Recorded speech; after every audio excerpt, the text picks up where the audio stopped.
Ladies and gentlemen, welcome to the National Press Club for today's National Australia Bank Address. As we contemplate the need to increase food production to meet both the growing demand, obviously, for food with the world's population growing over the next half century or so, the focus inevitably turns to the potential impact of new technology in helping us deal with that issue. But while technology can clearly raise production yields and farm income, it's also raised questions about the broader environmental and socio-economic impacts, particularly when the discussion turns to genetically modified crops. As the director of the British consulting company, PG Economics UK, our guest today has played a leading role internationally in analysing and helping to drive discussions on these issues. So please welcome our speaker, Graham Brookes.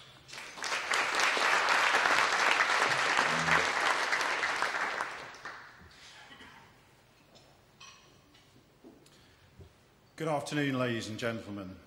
It's a great pleasure for me to be speaking to you today on what is my third visit to Australia. Now, you're probably already picking up from my accent that I'm a visiting POM. And I suppose if I was going to reinforce that stereotype, I'd spend the next half an hour moaning about the weather and whinging about British sporting inadequacy. Sorry to disappoint you. I'm not going to mention the weather, and I promise not to mention the 2012 Olympics, which I understand are a bit of a sore point down here, especially in relation to what went on in the swimming pool, or more correctly, what didn't go on in the swimming pool. Anyway, enough of that frivolity. I'm an agricultural economist by training, and I've been undertaking research analysis of the impact of policy, regulation, and the impact of new technology in agriculture now for over 25 years. And what I want to talk to you about today is the global performance of GM crops since 1996, when they were first commercialised. And the information I'm going to talk to you about derives from our 7th annual update of the economic and environmental impact of this technology. Now, the use of this technology continues to arouse strong views and opposition in some parts of the world, including in Australia, but more specifically in the European Union. This is despite the widespread adoption of the technology by 16.7 million farmers on 160 million hectares in 2011, and the substantial and consistent body of evidence in peer-reviewed journals that demonstrate the important economic and environmental gains made from the technology. Now, I've been assessing the impact of the technology in a number of countries for nearly 15 years. And the data I've collected and assessed over this period paints a fascinating picture. And today I want to try and recreate a part of this picture for you. The information I will use largely derives from 2 peer-reviewed papers found in the journal GM Crops, and are in fact the latest in a long line of 13 peer-reviewed papers I've authored on the subject. Now, the analysis covers the period from 1996 to 2010 and examines 3 main areas. Firstly, on the economic side, the impact at the farm level, impact on farm income, cost of production, yields and production levels. The environmental impact from 2 perspectives. Impact changes associated with pesticide use and the associated environmental impact, and the environmental impact associated with greenhouse gas emission changes. Now, before I go into detail, I'd like to give you a little bit of information about the methodology. The analysis draws on detailed literature review of economic impacts, of pesticide use changes and carbon impacts. And there's now a considerable body of evidence in peer-reviewed journals relating to the impact of the technology, and it's this evidence that forms the cornerstone of our analysis. Now, in relation to changes associated with the environmental impact of pesticide uses, we analyse both changes in active ingredient usage, and we use an indicator called the Environmental Impact Quotient, or EIQ, to assess the broader impact of biotech crops on the environment. Now, assessing the environmental impact and changes in the level of pesticide use based only on changes in active ingredient use is a fairly crude measure. Therefore, we use the EIQ indicator, which was developed at Cornell University in the United States in the 1990s, because it's a better and more rounded indicator of environmental impact changes associated with pesticide use. Essentially, the EIQ pulls together the various environmental and health impacts of individual pesticides on humans, mammals, fish, invertebrates, on soil and water, used in different production systems, whether they're GM or conventional, and distills it into a single value per hectare. It therefore provides a better measure to compare and contrast the impact of various pesticides on the environment than you would get if you only made comparisons of changes in the weight of pesticide active ingredient alone. Let's now turn to the farm level economic impacts. In 2010, the total global income benefit from using GM technology was $14 billion US. That's equal to 4.3% of the total global value of the 4 crops in which the technology is mainly used: cotton, corn, canola and soybeans. This may not sound a lot, but is probably unprecedented in terms of the impact of one technology in agriculture. And I'm actually not aware of any other technology that has had such a rapid rate of adoption and impact. Over the 15-year period up to 2010, the farm income gain has been equal to $78 billion US. To give you some context, that's equal to about 3 times the total annual value of the entire agricultural sector in Australia. At the farm level, the average farm income gain per hectare over this 15-year period has been about $100 per hectare. The largest gains in 2010 have arisen in the cotton sector, largely from higher yields. And the $5 billion additional income generated by insect-resistant cotton in 2010 is equivalent to adding nearly 12% to the value of the global cotton crop. Interestingly, the beneficiaries of crop biotechnology are spread across the world, with 55% of those farm income benefits going to farmers in developing countries. Over the cumulative period, it's roughly 50-50, developing countries. In country terms, US farmers have derived the largest income gains at $35 billion. Now, this isn't surprising, given that the US was the first country to widely embrace use of the technology, and the vast majority of those 4 crops in the United States use GM technology. Now, Australian cotton farmers have been using the technology since 1996, and in 2010, almost every cotton farm used the technology, both herbicide tolerant and insect resistance. And since then, the total farm income gain derived by Australian cotton farmers from using this technology has been $395 million, an average of about $180 per hectare.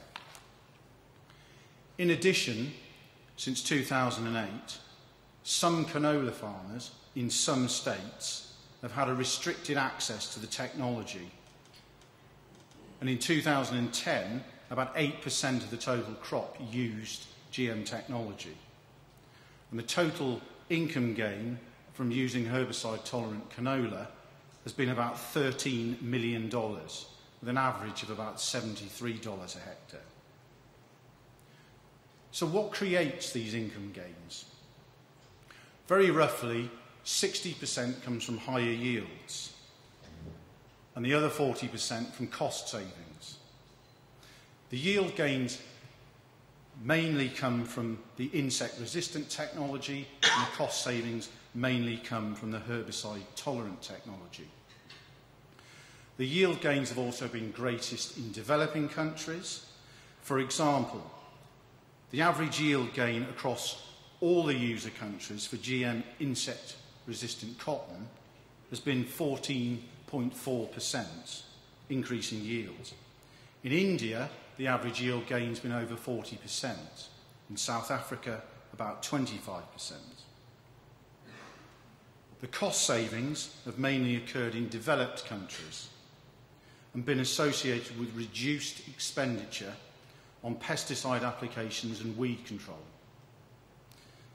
This is also the primary benefit that Australian cotton farmers have obtained, allowing them to significantly reduce the amount of money spent on pest and disease control.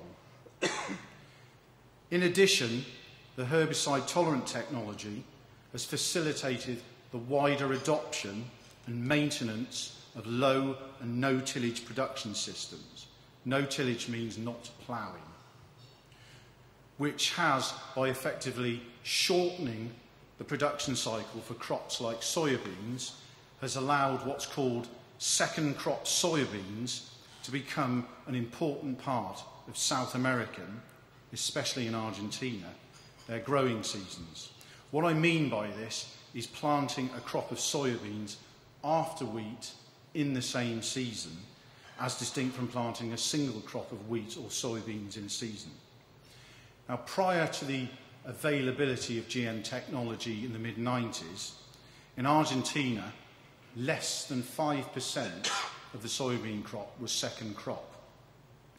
Nowadays, it annually accounts between 20 and 30% of the total crop.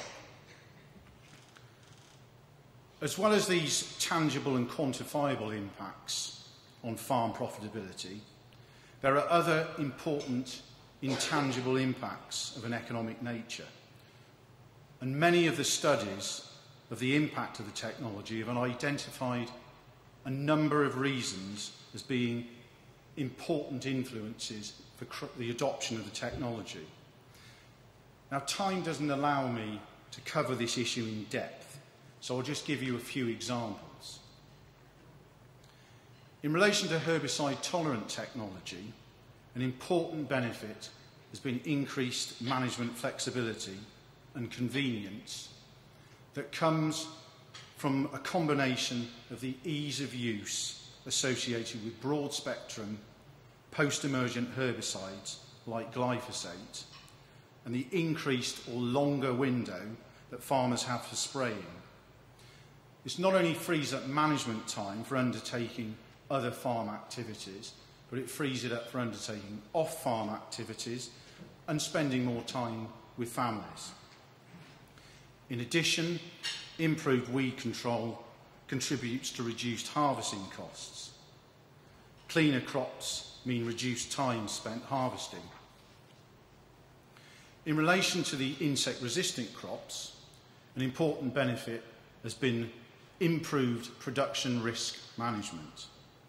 Essentially, the technology takes away the worry of significant pest damage occurring and is therefore highly valued. In the US, farmers are using the stacked corn traits of both insect resistance and herbicide tolerance, were in 2010 offered discounts on crop insurance premiums for crop losses, which were equal to $13 a hectare. The use of the insect-resistant technology has also resulted in improved health and safety for farmers and farm workers from reduced handling and use of pesticides. This is especially so in developing countries where much of the insecticides on cotton have traditionally been applied by individuals wearing backpack sprayers with very limited protective clothing and equipment. Lastly, there's been improvements in crop quality. There's a growing body of research evidence relating to the superior quality of insect-resistant corn relative to conventional and organic corn from the perspective of having lower levels of cancer-causing mycotoxins. Now, based on those yield improvements I've just referred to, and the second crop soybeans in South America, GM crops have added important volumes to the global production of the four crops of corn, cotton, canola and soybeans. Over the 15-year period to 2010, the technology has been responsible for an additional 97 million tonnes of soybeans and 159 million tonnes of corn. The technology has also contributed an additional 12.5 million tonnes of cotton lint and 6 million tonnes of canola. The insect-resistant traits used in corn and cotton have accounted for almost all of the additional production of these crops. The average yield impacts across the total area of these crops over the 15-year period have been nearly 10% for corn and over 14% for cotton. Now, although the primary impacts of the herbicide-tolerant technology have been to provide cost-effective or less expensive and easier weed control, as opposed to giving better weed control, there's nevertheless been some examples of improved weed control which has delivered higher yields. For example, herbicide-tolerant soybeans in the early years of adoption in Romania resulted in yield improvements of over 30%. And many canola farmers in Australia have also obtained important yield gains from the use of herbicide-tolerant technology, an average yield gain of about 17% through improved weed control. This has mainly been where the technology has replaced triazine-tolerant canola, in other words, tolerant to the triazine group of herbicides delivered through non-GM plant breeding techniques. Now, if crop biotechnology had not been available to the 15.4 million farmers who used it in 2010, if you wanted to maintain global production at those 2010 levels, it would have required additional plantings of those four crops. Over 5 million hectares of soybeans, 5.6 million additional hectares of corn, 3 million hectares of cotton, and 350,000 hectares of canola. A total of about an extra 14 million hectares. Now, to provide some perspective to that figure, that additional cropping area is roughly equal to 23% of the arable cropping area in Brazil, or 30% of the arable area in Australia. Let's now move on to the environmental impacts of the technology. And there's strong evidence that the technology has delivered significant improvement in the regions where it's been used over this 15-year period. Crop biotechnology has reduced pesticide spraying between 1996 and 2010 by 438 million kilograms of pesticide active ingredients. That's nearly a 9% reduction. Again, to give you some context, That's equal to the total amount of pesticide active ingredient applied to the arable crops in the European Union for 1.5 crop years. As a result, this has decreased the environmental impact associated with herbicide and insecticide use planted on the biotech crops by 17.9% as measured by the EIQ indicator. In Australia, the adoption of GM cotton has resulted in major reductions in pesticide use, which total 16.2 million less kilograms of insecticide active ingredient. That's a 32% reduction over that 15-year period, and a 3% reduction in herbicide active ingredient use. More relevantly, these changes have resulted in a 26% reduction in the environmental impact associated with insecticide use. And in 2010, when almost the entire Australian cotton crop used GM technology, the insecticide use saving and the associated environmental benefit was effectively 75% less than it would have otherwise been if conventional technology had been used. Now, crop biotechnology has also contributed to significantly reducing the release of greenhouse gases from agricultural practices. Now, this comes from two main sources. If you spray or you plough less, you use less fuel. Secondly, from additional soil carbon storage from reduced tillage with GM crops. Ploughing the land releases carbon from the soil and represents, after livestock emissions, the second most significant source of carbon emissions in agriculture. Therefore, if a farm can switch away from a plough-based production system to a minimum or no tillage system, carbon emissions can be reduced. Now, whilst no-till agriculture is not new, key to its effectiveness is getting good weed control. The GM herbicide-tolerant technology has delivered this with cheap, effective use of broad-spectrum herbicides like glyphosate and enabled many farmers in North and South America to go into no-till systems, but more importantly, to stay in them.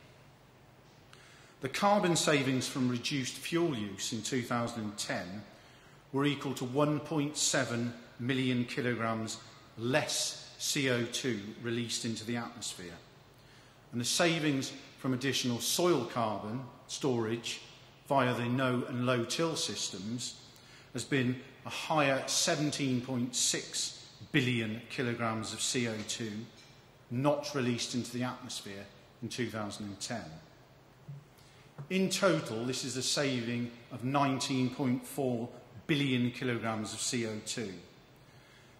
Again, to give you some context, that's equivalent to taking 8.6 million cars off the road for a year, which is equal to 69% of cars registered in Australia from the road for 1 year. So overall, the adoption of GM crops globally is making an important contribution to the development of crop production systems that require fewer pesticide applications, reduces the risk of crop losses due to insects or weeds, and increases yields for all types of farmers in developed and developing countries. The insect-resistant technology has delivered higher yields, less production risk, decreased insecticide use, leading to improved productivity and returns and the adoption of more environmentally friendly farming practices. The herbicide-tolerant technology has provided a combination of direct benefits, mostly cost reductions, and facilitated changes in production systems to a no-till production system with the use of broad-spectrum herbicides and that's helped deliver important greenhouse gas emissions savings. Both of the technologies have made important contributions to increasing world production of the four crops: corn, cotton, canola and soybeans. This is particularly important to governments the world over if the challenges of coping with climate change and producing adequate supplies of food in a sustainable way are to be adequately addressed. Now, crop biotechnology is not the panacea to all the world's food security and climate change challenges, but it is, on the clear evidence I've seen, going to be a major tool to use if these issues are to be tackled effectively. Having completed my overview of the global impacts, I'd like to finish with a few comments relating to another GM crop-related issue that's no doubt topical here in Australia. Now, time doesn't allow me to do this subject full justice, and I'm sure we may get further questions to explore this in the question and answer session afterwards.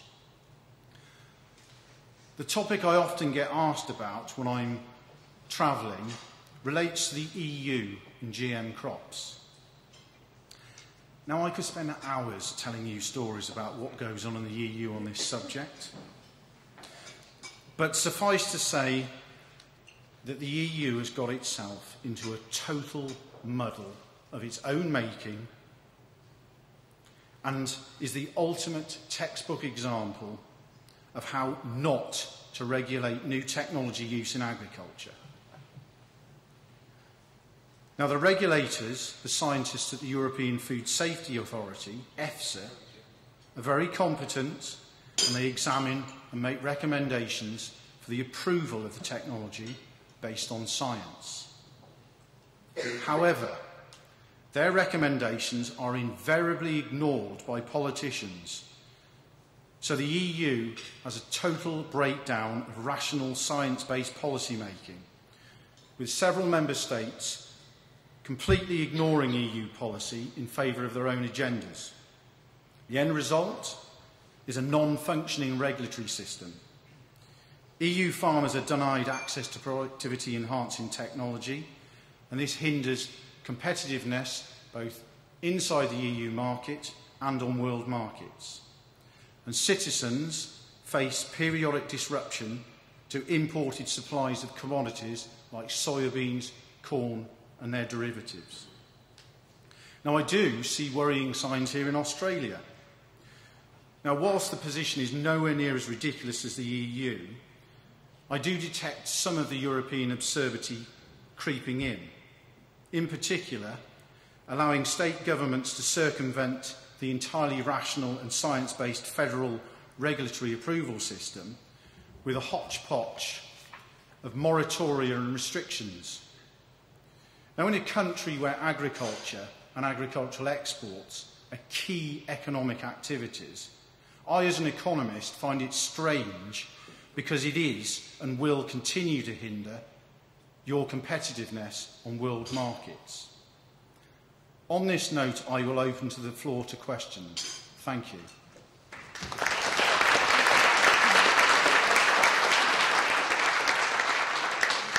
Graham, let me ask you the first one or two questions anyway. Look, as you're aware, this week there was the launch of a new council, the Agricultural Biotechnology Council of Australia. The Foundation Chair, Lord Gauchard, is with us, was sitting on the head table with you today. Its remit, one of the things that it's basically planning to do, and I quote from the statement, is it wants to encourage informed debate on biotechnology through and to quote again, the dissemination of credible, balanced, science-based information. Do you sense that this sort of innate opposition to GM is beginning to turn? Is the argument of the type that you've just put, where there are environmental benefits, where we can increase yield, where we do have this need to increase yield, is that starting to, if you like, shift public opinion or not? I definitely see some positive signs in that area, especially I can give my main experience in relation to the UK and the European Union. Despite the picture I did paint rather simplistically at the end of my talk, there are growing signs of some shifts in consumer attitudes now and media coverage of the subject. And I do see this as beginning to resonate with the fact every year there's increasing more available information, like the studies that I'm involved in doing, which is showing a consistent body of evidence of showing economic and environmental gain. So I do see some beginning to shift in attitudes. Just one other question before I go to the floor. In looking back at some of your work that's published on the net, in terms of the earlier research, and I assume this possibly hasn't changed, it seemed to be consistent, I think, with the figures that you quoted in your address.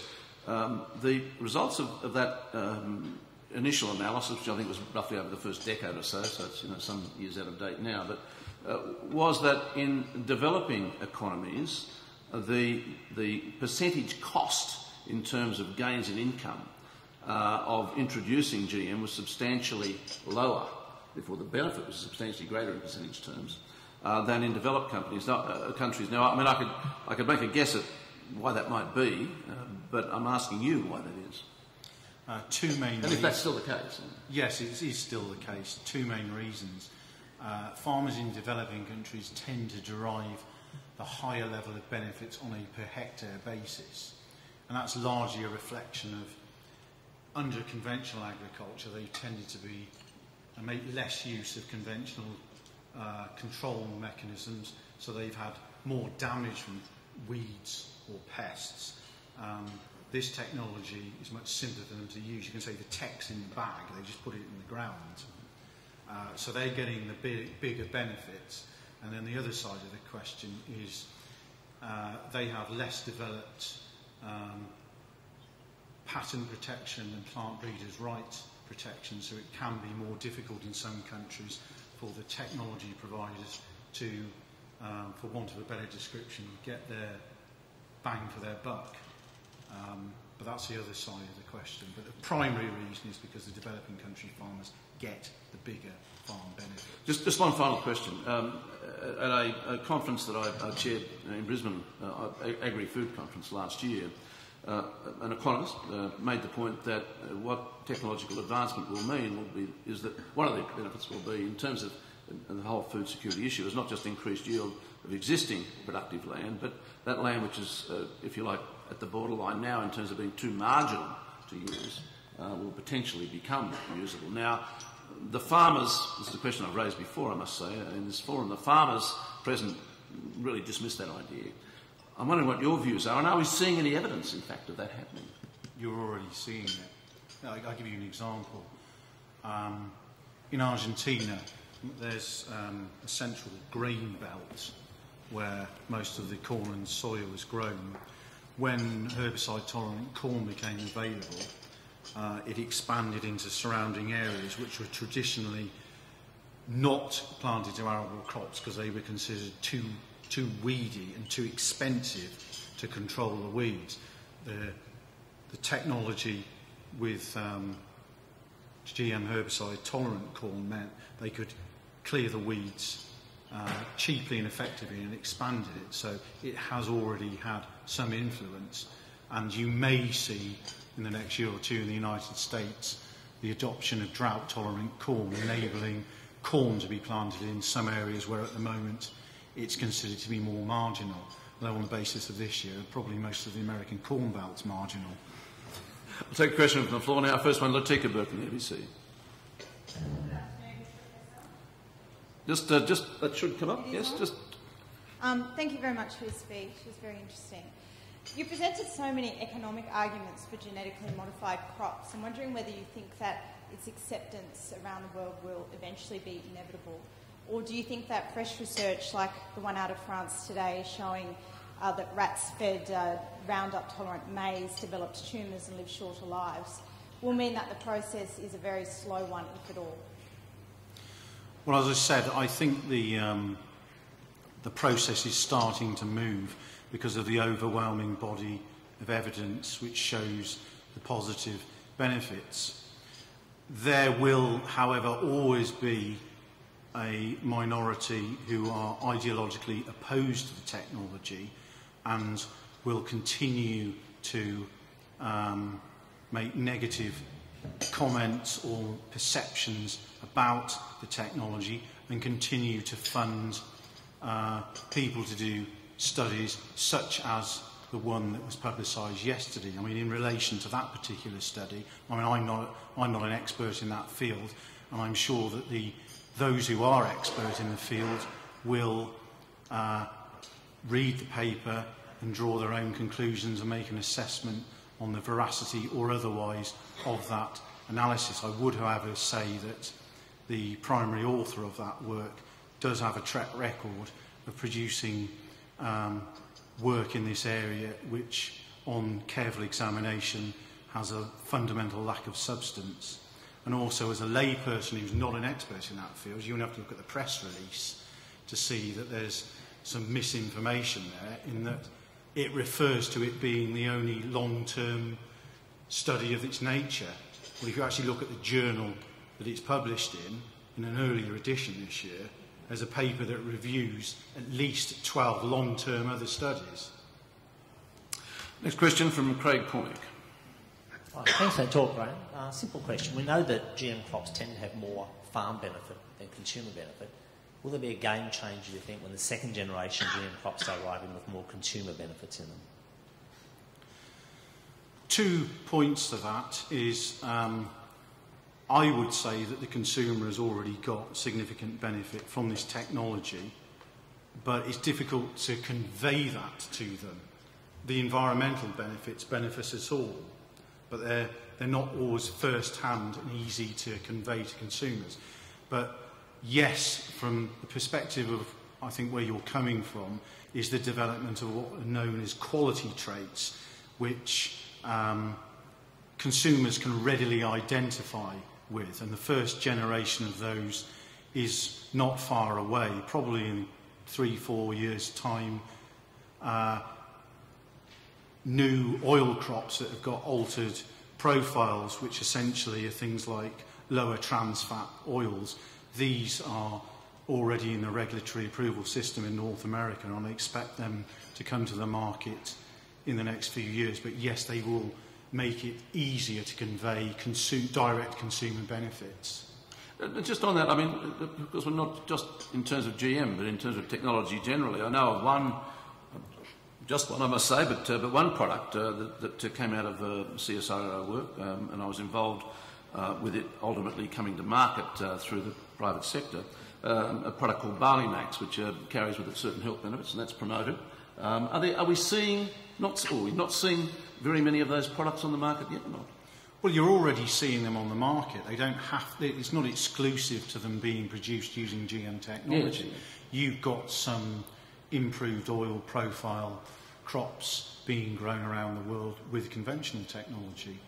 In the United States, most of the oils that the United States food industry uses are already a form of low trans fat oils, but they're produced with conventional technology, although in the case of soybeans, they're in GM soybeans.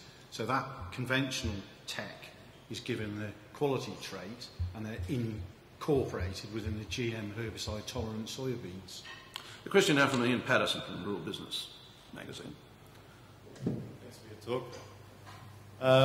I'm interested in also in the adoption of some of the technologies that are going to lead to more consumer benefits. But also I'm wondering, what is it going to take to break through the opposition in the EU, and why do you think there is so much opposition to GM technology? If I knew the answer to that, I probably wouldn't be sitting here. Europe is a difficult case. I mean, I often get asked this question, and one of the major contributions is, as I see it, that in many of the EU member states, you have coalition governments. And within those coalition governments, there's a number of small parties, which often includes a Green Party, who are ideologically opposed to the technology. So that can have a major influence on governments. So it's the political opposition to these particular issues. In Europe, there's a long-standing campaigns originally based on, well, they still are from the activist groups, ideological opposition to the technology. Now, you can understand 15 years ago, fear of the unknown, lots of media articles, a lot of consumers who, let's face it, most consumers don't have strong views on this. There are some small minority that do. You ask most consumers, they'll have a degree of, well, I'm not sure. It's still based on the fear and what they've seen in media articles, but it's slowly moving. The political side is more difficult because, to put it bluntly, there aren't any votes in being pro-technology. There are some votes in saying you want to ban technology because there's a perception that it isn't green, whereas I'm showing you on the evidence it is very green. There is unfortunately a perception, again, amongst a lot of politicians in Europe that sustainable green agriculture equals low-intensive organic production. Very oversimplistic and, quite frankly, factually inaccurate. So there are a number of issues involved there. You can also throw in the issue of protectionism.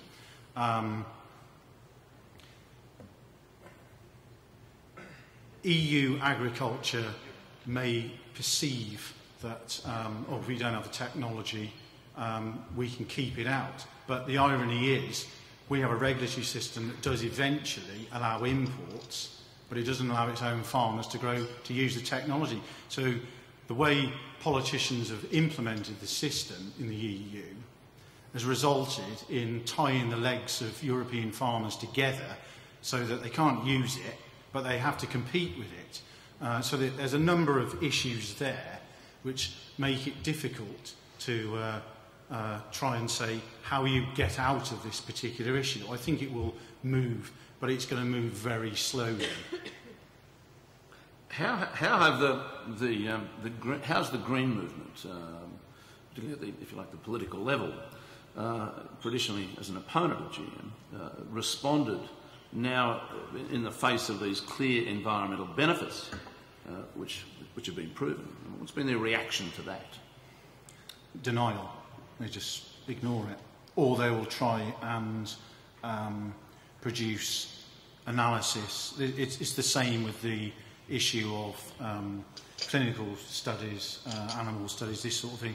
The classic approach is to get someone to do a piece of analysis which says otherwise, but you'll invariably find that none of this material is ever in peer-reviewed journals and is not representative or reflect what actually goes on in the marketplace. If you go to the peer-reviewed journals, the evidence is consistent as I've presented it. Okay, next question from the floor is Ken Randall. Ken Randall from Media Monitors. You mentioned, almost in passing, the way Australia has been sort of dabbling in policy to regulate GM. One of the things that's come up is, as a result of that, is that by licensing certain areas or certain farms to produce crops, canolas in a particular case, neighbouring farmers have complained that it risks their non-GM crops, which have acquired a greater value since the spread of the technology. Is that commonly true, or is that another one of the furphies of the thing? And what do you think about the suggestions that have been put up over the years that GM content in processed food should be labelled as such? How long have you got? We've got a few minutes. So you're asking questions about, say, you want me to discuss the issues of coexistence and labelling. Right. I hope none of you are planning on going early. I'll try and make some comments briefly. The issue about organic farmers and as they perceive it, adventitious presence of unwanted material in their crops. We're talking about a coexistence issue. Fundamentally, it's never been an issue. It's not new to GM technology.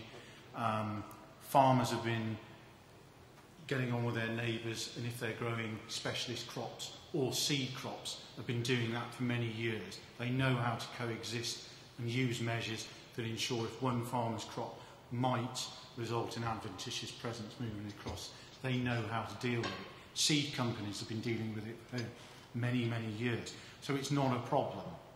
However, you can always find an instance where a neighbour may not get on with his neighbour and there may be a problem. But you tell me a section of any community, be it farming or otherwise, where you won't have the odd instance of some disputes.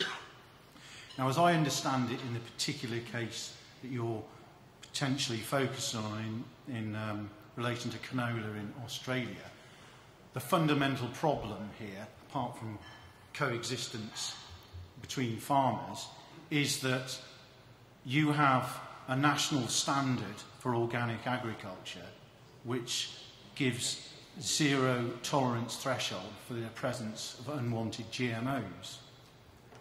Well, anyone who knows anything about agriculture knows that zero tolerance is totally undeliverable. So, without wishing to overly upset regulators or those who set the standards, they made a big mistake because it's undeliverable. On the second side, on labelling of processed products, you can enter the whole debate of why you want to label and the purpose of it. The argument always used is we need to label to inform consumers. They can make an informed choice as to whether they want to consume products that contain or are derived from GMOs or not. If I again speak from the experience of the EU, where there is GMO labelling of both content and derivative, it's actually resulted in less choice for consumers, because most of the food industry have adopted a GM avoidance policy. We're not going to put GM ingredients in the product, so you don't see it on the shelves. The issue about derivative labelling, well, if you can't test for it, it's opening up a wonderful opportunity for people to cheat. How do you track and prove that a label that hasn't got GM content actually didn't come from soya oil or soya protein or a corn derivative that came from GMOs? It's a cheat's charter, and no one knows the extent to which there is potentially cheating going on in markets like the EU on that particular subject. If you then logically take it the other way and say, well, we need to have labelling extended to that, well, if you're going to label for a production process and origin, then surely on equity grounds, you have to do that for all forms of production. You don't just label GM production. You label, well, did it use this particular chemical? Did it use fertiliser? Where do you draw the line? And similarly, if you actually wanted to label properly for GM content or origin, then surely you should label every food product that derived from a GMO, including those that are derived from genetically modified microorganisms. If you did that, you'd end up with a GM label on 99.9% of products in the market. You'd then left in a position saying, what's the point of labelling? Question now from Peter Phillips. Professor Brookes, welcome to Australia, and thank you very much for not sharing with us your views about the Olympic Games. As one familiar with the process of inquiry in your industry would be very pleased to hear, I'm sure, that since the Olympic Games a very high-level inquiry has been established in Australia to investigate the performance of the Australian swimming team, but that won't come as any surprise to you, I'm sure. To return to GM, in the management of the process of assessment of use of genetically modified raw material inputs, is there a clear demarcation which has been established between the use of GM as an industrial input. I mean, in your big four, cotton, corn, canola, soybeans, cotton as a fibre into textiles and grains as an input into biofuels. Is there a clear demarcation which has been established? And is the gap narrowing over time between human consumption, GM inputs, and those which are purely industrial GM inputs? Well, fundamentally, you've got to recognise that the crops in general, where they get used for, and crops like corn and soybeans are fundamentally feed grains. They were before GMOs, so 70–80% of these products get used in the animal feed sector, and that is still the case now. Around the world, let's take soybeans for an example to make it easier to illustrate what I'm trying to say. The vast majority of soybeans and derivatives are used in the feed industry, and increasingly in the last few years, 5 to 10% of them the oil gets used in biofuels. 98% of global trade in soybeans and derivatives is GM origin. So in most countries around the world, there's no differentiation of where the soybeans are going. They're going into mainly feed, some biofuels, and continue to go into food. There are nevertheless one or two markets in the world where there is a niche market that wants certified non-GM soya and derivatives. And that's mainly found in the EU and Japan, and to a small extent South Korea. Totally, that certified non-GM requirement several years ago was about 3 to 4 million tonnes, no more than 3 to 4% of global usage, and no more than 10% of the EU's total consumption. In the last few years, that demand has actually gone down. So more of it, of the market, is now not, in the food market, is now stipulating that it wants certified non-GM. So that market exists, and I'm sure it will always exist, but it is shrinking in terms of as the price differential between the two has increased, because you have to remember that the non-GM is more expensive to produce, that there's a reluctance in the supply chain further down from retailers, etc., to pay the higher prices involved in delivering that technology. So there is still in existence a specialist non-GM market, and it is falling. But yes, you are right that there are circumstances where the technology is only going into feed. There's about 100,000 hectares of insect-resistant corn in the EU, and it all goes into the animal feed sector. And it always allows me to now cite the wonderful example of insect-resistant corn farms in Spain a few years ago with some journalists, and they looked at the fields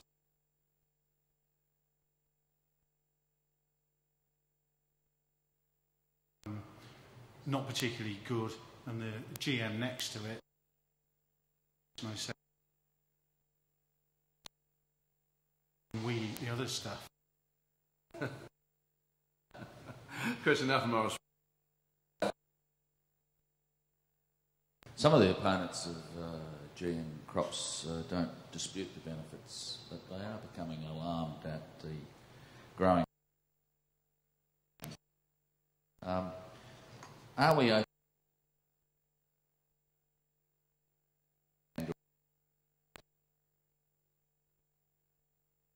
nationals own the patents for those basic foods like wheat and corn?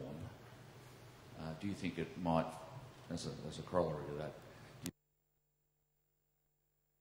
might force these patents down? What's happening?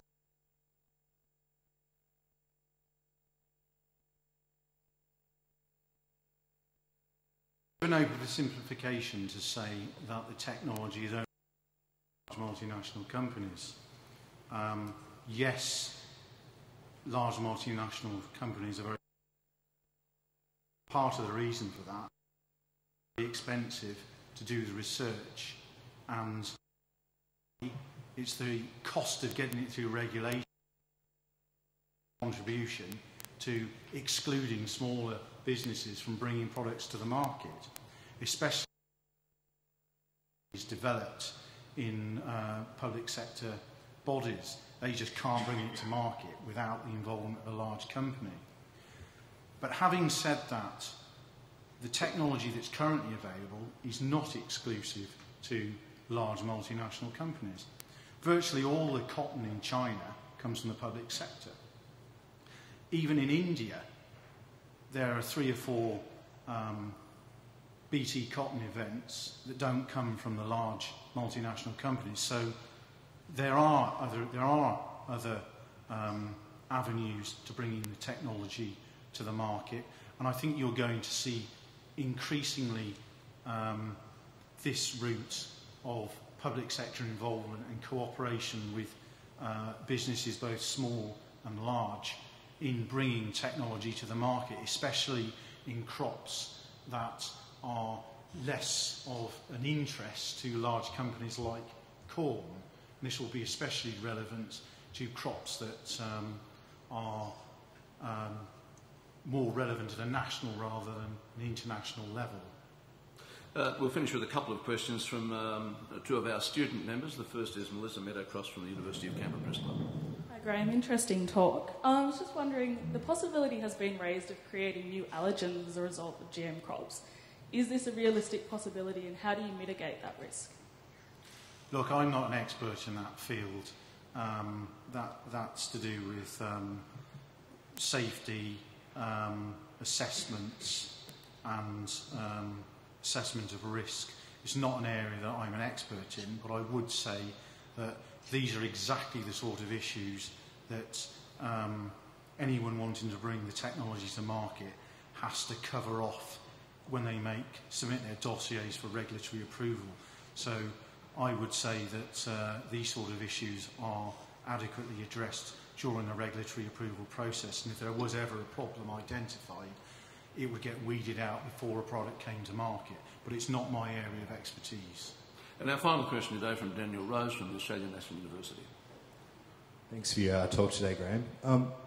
It's quite obvious that our agricultural sector needs to remain competitive on the global market. To what extent do you see the adoption of GM crops in Australia as both necessary and unavoidable?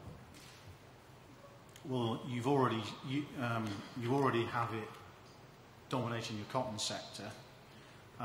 You're starting to use it in canola, but I think the limited adoption at the moment in canola for a number of some of the reasons are economic and some of them are regulatory driven, suggests to me that where other countries are using the technology in a crop that's important to Australia, you need to have access to the technology to be able to compete. At the end of the day, it's farmers who make the decisions as whether they want to use the technology. If they don't perceive it's going to give them a benefit, they won't use it. But if everyone else around the world is using a technology and it's made available to Australian farmers, it's more than likely that they will adopt it if they have the option to use it, because it is important for global competitiveness.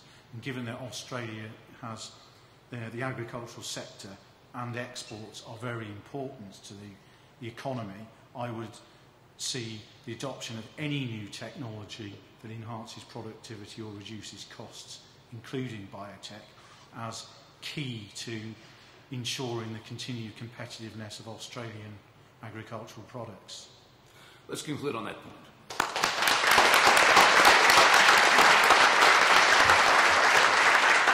We never send our guests away empty-handed.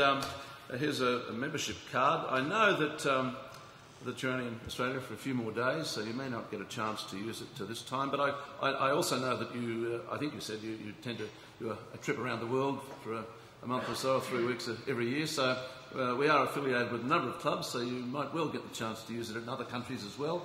And just to help you get through the next few days in Australia, here's another little something, a bit of Australian produce. Thank you very much. Thank you very much.